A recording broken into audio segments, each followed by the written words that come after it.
Do të rikthehemi pas kësaj shkëputje publicitare për të vazhduar me një tjetër personazh, një ndër fashionistat më të reja të botës së modës virtuale. Përveç studimeve të saj në fushën e drejtësisë, ajo gjen kohë të postojë edhe veshjet e saj, të cilat i ndan me miqtë e shumë të rrjeteve sociale. Ajo, çka e bën të veçantë personazhin ton, është kompozimi që ajo i bën veshjeve, duke i kombinuar me aksesorë që mund t'i pikasim lehtë.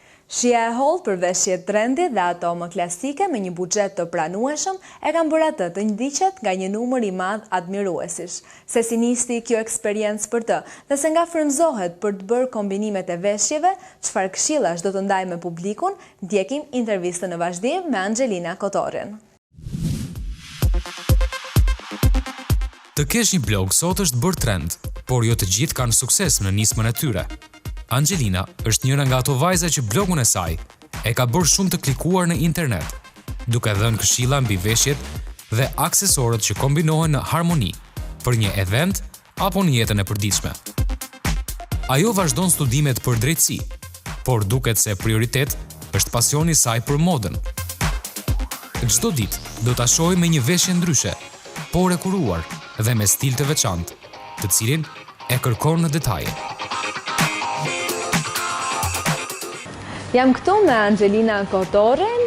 Angelina, përshëndetje. Përshëndetje, Eva. Faleminderit që pranove ftesën për që në ty që më ftove dhe më bëre pjesë të emisionit tënd. Në fakt të jesh një blogere në Shqipëri është ende diçka e veçantë. Si lindi kjo ide për të hapur një blog? Në fakt unë e kam thënë dhe në intervistat të tjera dhe po e them sërish që për blogun kam ngulnin shumë i keshat e mia, më tepër të afërmit e mi, që në fakt ka patur dhe ndjekës në Instagram që më shkruanin, numër shumë i pak, normalisht sepse atëherë nuk kam patur shumë followers, sa të them, dhe më kërkonin të postoja më shumë foto, të jepja më shumë detaje për veshjen, për lookun tim, por Instagrami nuk të lejon që ti të hedhësh të paktën, ose e mendoj unë kështu, të hedhësh të paktën më shumë se 2-3 foto dhe të flasësh gjatë. Prandaj përse jo të hapja një blog, me këtë më ndihmoi një mikesha ime, hapa blogun, bëra postimin e parë, postimin e dytë, e parë që pati një influencë tek ndjekësit e mi, dhe numri filloi të shtohej, pasi besoj e klikonin linkun që është tek biografia e Instagramit dhe e pëlqyen. Dhe duke parë që u pëlqye, u klikua, përse jo, e vazhdova. Po në fakt për ata që nuk e kanë klikuar ndoshta blogun tënd edhe të dinë se kush je, por nuk e dinë se për çfarë flet ky blog. Çfarë mund ta thuash më tepër për të? Shumë bukur. Blogu pra përfshin të paktën një postim, përfshin 15 deri në 20 foto. Një veshje kapet në detajet, duke nxjerrë edhe unazat, orën, këpucët, pra çdo detaj mundshëm i një veshje dhe mbi të gjitha unë në disa prej postimeve flas edhe për çmimet që i kam blerë, që janë çmime shumë ekonomike dhe besoj kjo e ka bërë edhe blogun më të klikuar kur ja kam iden, dhe mënyrën si ta kombinojmë një veshje, nëse dikush nuk ka këtë xhaketën me gura, unë jap një opsion si ta vesh këtë veshje pa xhaketën me gura në blog. Bëj një ndërthurje. Dhe tani kohët e fundit më duhet të them, kam zgjedhur një opsion të ri në blog, postim një në javë të paktën do postoj një tip guide për shopping, që ku ndjekësit e mi mund të klikojnë në blogun tim dhe të shohin të rejat më të fundit të modës dhe në cilat dyqane të gjejnë ata.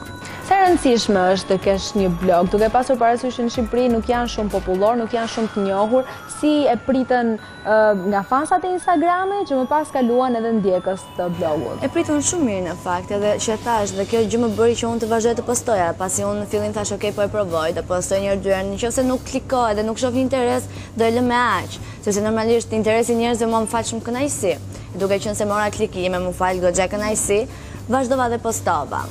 Edhe kjo është, si të thuash, po, filluan dhe të më shkruanin goxha pas edhe për pjesën që po prit, posto më tepër, nëse unë hedh një veshje në Instagram, thjesht një foto, më shkruajnë në privat dhe më kërkojnë që atë foto ta zgjeroj më tepër në blog. Edhe është edhe kjo pjesa pastaj që jap edhe mundësinë, nëse një veshje duan të flas më tepër, duhet të klikojnë blogun. Por ata që nuk e kanë klikuar, i sugjeroj ta klikojnë. Sa shpesh poston, sa shpesh updateon blogun? Shumë shpesh jo në fakt. Shumë shpesh jo, mund të them njërë në 10 ditë mbase, njërë në 10 ditë po, dhe ndërsa në Instagram ditë për ditë, 2 herë në ditë. Në fakt, fotot që ti poston në Instagram dhe në blog janë të gjitha profesionale. Si e zgjidh të pjesën e fotografit, jam kurioze, sepse të paguash një fotograf për çdo set? Ma mendja kushton pak. Në fakt, për këtë pjesë më duhet të falenderoj babin tim, që shqyqyr më bleu aparatin që e kisha ëndër, një aparat profesional. Falenderoj babin. Dhe mikeshat e mia mi bëjnë fotot. Nuk e kam atë luksin, siç mund ta kem blogeret e huaja ose dhe shqiptare, absolutisht që të ke një fotograf nga mbrapa, t'ju bëj foto gjatë gjithë kohës, edhe më duhet të them dhe fotot që bëj unë nuk janë të realizuara 100% siç unë i dua. Pasi bëjnë nga mikeshat e mia, bëjnë me një aparat standard, lente standarde, pa Photoshop, janë thjesht foto standarde, por aparati është çdo gjë. Anxhelina, ti ndërkohë vazhdon edhe studimet në Fakultetin e Drejtësisë.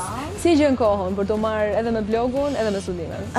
Në fakt, këtë vit kam favorin si jam në master, viti parë master, edhe duke qenë se masteri ka pak orare në bazdite, vonë, unë zgjem në mëngjes, pi kafe në mëngjesit, edhe gjatë ditës e organizoj për të bërë fotot. Edhe është pak e thjesht kjo pjesa. Edhe duke qenë se unë e kam pasion, fotografin, veshjen, modën në tërësi, sigurisht është primare për mua dhe shkollën, okej, babi inshallah s'po e dëgjon këtë shkollën dhe lej pak bazdore, por që ja dal. Po për të bërë një lidhje ndërmjet një stili zyrtar që duhet ketë një avokate në fakt, një avokate që ti një ditë do të bëhesh mbas mbarimit të studimeve, dhe blogëres që duhet sjellë ndoshta tendencat e reja, një stil pak më të çmendur. Shpresoj mos të më penalizojnë në punë kjo gjë. Nuk e di sa zyrtare mund të qëndroj dot si avokate, nuk e di a mund të ri dot me atë këmishën e bardhë, pantallona të thjeshta. Besoj se gjithmonë do jetë një detaj që do më ndryshoj, edhe kur unë të jem zyrtare. Para se të hedhësh foto në blog ose në Instagram, a keti në një vend nga i cili inspirohesh? Më duhet të them që ka shumë blogerët e mirëfillt që unë të inspirohem nuk ka. Mund të them janë 2-3, por nuk është një inspirim i mirëfillt. Pasi unë inspirohem dhe nga faqet e modës, duke klikuar aty dhe aty mund të jenë të përfshira të gjitha blogerët, unë mund të marrë një detaj, një fund që më pëlqen dhe përse jo unë ta stiloj në bazë të trupit tim, në bazë të stilit tim. Edhe unë këtu dua ta sqaroj pak më tepër të bëj thirrje të gjitha gocave, në momentin që inspirohen nga diçka mos të inspirohen dhe ta bëjnë kopje. Më duhet të them kopje, por të paktën të marrin atë detajin dhe ta ndryshojnë në bazë të stilit të tyre, pasi stili është ajo që ty të bën unik, jo kopja. Çdo kush inspirohet, madje mund të them që inspirohemi nga një manikinë në një dyqan të thjeshtë, por mund ta përshtasim në stilin tonë. Të qepësh, në fakt është diçka shumë e mirë, pasi ti bën si të thuash një linjë tënde, në garderobën tënde ekziston linja jote, dhe nëse shumica e rrobave të mia mund të jetë linja ime në thonjza. Për arsye se ato janë të stiluara nga unë, dhe pse mund të jenë të qepura nga dikush tjetër, por idet janë të miat dhe për këtë më bëhet shumë qefi që po arrit domethënë të qep. Madje kam bërë edhe një kurs 3 mujor, kurs profesional të rroba qepësisë dhe modelim. Dhe nga ajo kam mësuar pak më shumë materialet e copave dhe nga pasioni i madh që kam patur për rroba qepësinë, për modën. Doja që 3 muaj, meqense sa që ishte kursi, të merrja vesh më shumë. Se në fund të fundit të bëhet të hapësh një dyqan një ditë, të hapësh një vend tëndin, ku ti mund të inspirosh të tjerët me stilin tënd. Deri tani ndjem e kënaqur me kaq sa bëj dhe nuk kam menduar akoma për më vonë. Për më vonë kam idenë që duhet t'i kushtoj pak rëndësi dhe profesionin që po zgjedh. Nuk e dihet, por një plan bazë nuk e kam akoma. Cilat janë disa nga tendencat e fundit? Tendencat e fundit, gurat edhe xixat, nëse më parë unë mund të kem hedhur pafund xixa, gura nga garderoba dhe tani them mamit pse mi hoqe, pse janë rikthyer fuqishëm. Mëndafshi është rikthyer fuqishëm, ose mund ta quajmë ndryshe materiali velvet.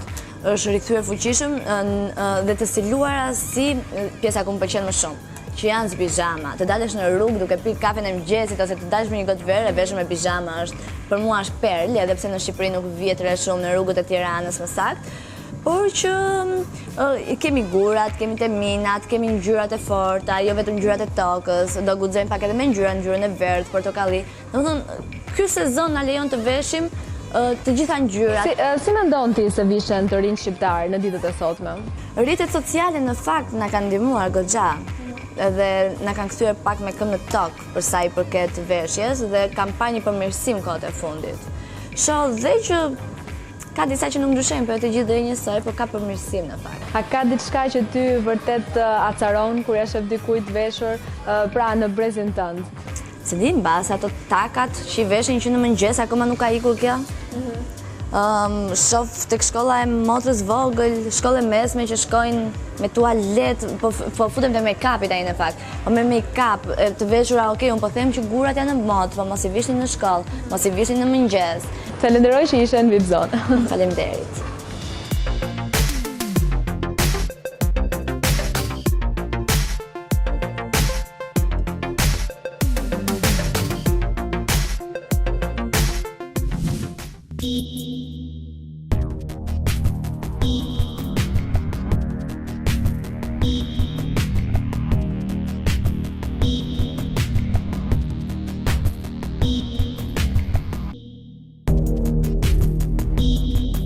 Adea Mehmetaj është një nga emrat më të spikatur të botës së modelingut.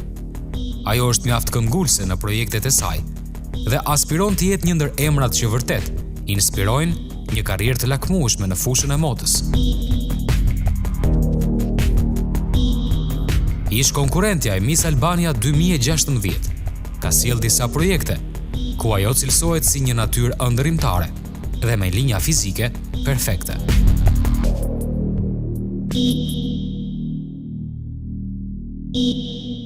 Modelingun e kam nisur në një moshë relativisht shumë të vogël ndoshta, ose ndoshta mosha perfekte që duhet nisur modelingu, mendoj unë, në moshën 12 vjeçare. Gjithmonë, para se ta nisja, kam pasur ëndër që të bësha modele, por nuk duke e pamundur, nuk e di pse më duke e pamundur, por ja arrita dhe mendoj e kam arritur deri aty ku unë prisja. Nuk mendoj se kam qenë e sigurt në fotot që kam bërë, nuk ndjesha e sigurt në gjërat që bëja. Fotot e mia të para që kam marrë pjesë në revistën e parë kanë qenë ato me Sonin, i cili më ka ndihmuar që të futem në këtë rrugë, dhe në revistën Icon. Më pas kam vazhduar në disa revista të ndryshme, si tek Bordo, tek VIP kam dalë kur kam marrë pjesë tek Miss Universe.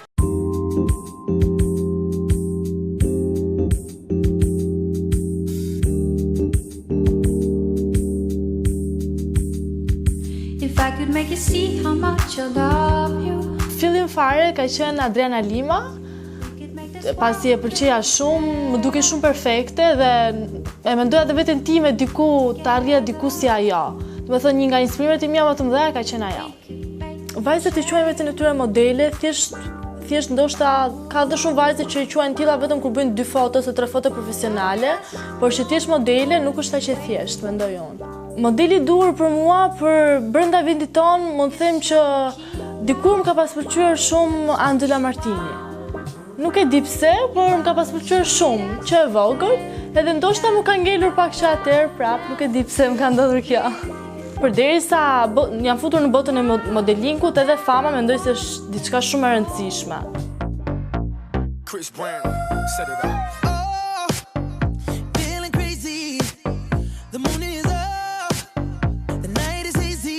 Kam një përshtypje shumë të mirë nga Miss Universe pasi ishte herë e parë që unë mendoj merrja pjesë në një kompeticion bukurie dhe jo, si ta shpjegoj, modelingu ose ndoshta modeleje.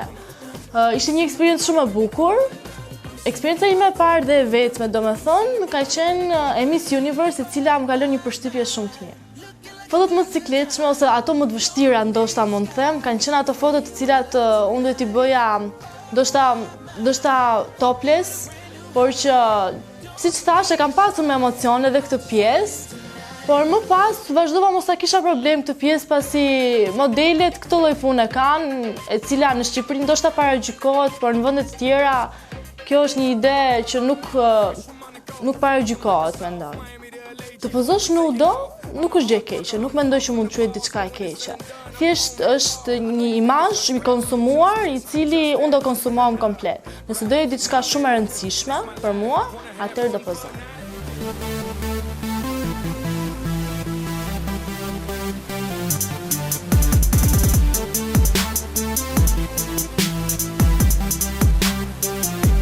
Eksperjenca challenge është shumë e bukur, por shumë e shkurtër në të njëjtën kohë. Vetëm problemi im ishte problemi moshës. Në momentin që unë do firmosja kontratën në nene, ishte vendosur që minorenet nuk duhet të punojnë nga ora 10 e darkës deri në 6 mëngjesit dhe ishte diçka që unë nuk mund ta bëja dot. Ndoshta më vonë edhe mundet. Çanin do ta përshëndes shumë pasi kam kaluar momente shumë bukura dhe ja kemi kaluar shumë bukur bashkë edhe pse ishte një periudhë e shkurtër.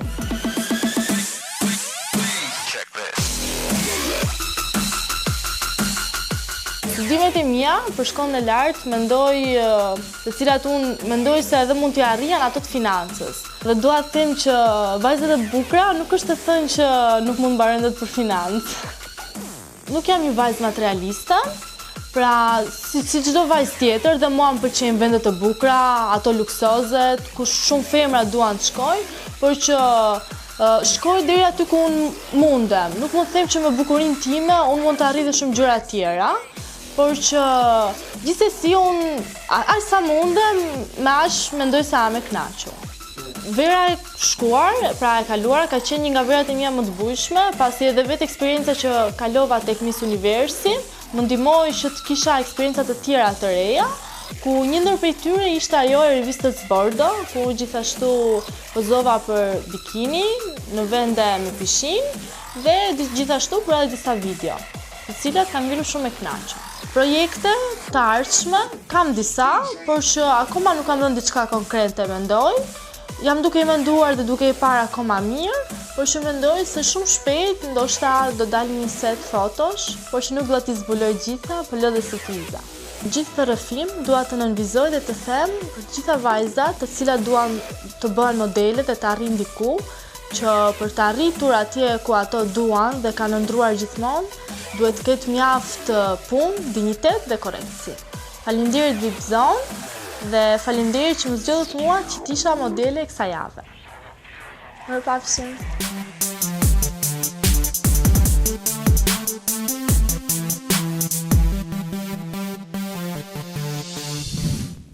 Miq të dashur, ky ishte edhe programi për ditën e sotme. Ju ftoj të na ndiqni në një ndër format tona të kontaktit në Facebook dhe Instagram. Falenderoj sponsorat tan, Spitalin Continental dhe Shampon Ray Jones. Gjithashtu dhe parukeri Estetik Lelën që kujdeset gjithnjë për mua. Ju do takim të dielën e ardhshme e deri atëherë, mirupafshim.